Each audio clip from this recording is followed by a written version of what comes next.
Në ditën botërore të autizmit u zhvillua në Universitetin Luigi Gurakuqi Shkodër konferenca e titulluar Në fokus autizmi.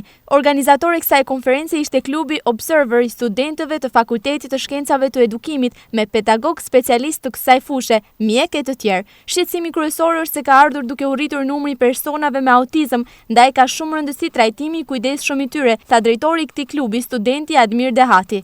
Duke marrë parasysh edhe bisedat me psikologë dhe profesionistë ndryshëm, ka shumë raste të cilat paraqiten nëpër klinika me autizëm.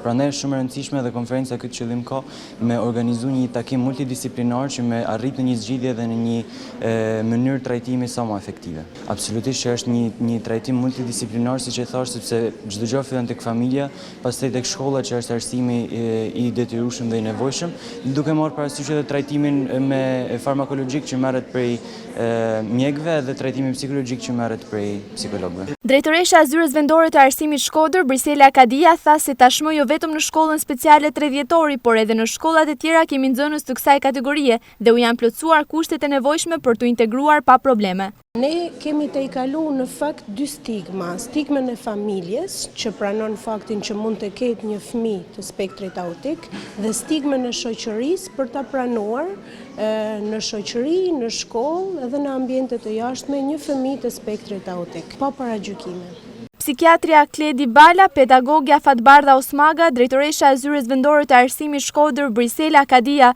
zëvendës dekania Arlinda Ymeri dhe të tjerë, theksua në këtë konferencë tashmë ka një tjetër këndvështrim shumë më të kujdesshëm për autikët dhe kjo duhet të vazhdojë në mënyrë që ata të ndjehen si gjithë të tjerët. Në Shkodër ka 10 nxënës të kësaj kategorie, ku 65 prej tyre janë integruar në shkollat e zakonshme dhe 62 në shkollën speciale. Në dispozicion të tyre janë 121 mësues ndihmës të plot dhe 10 mësues ndihmës me arsim special.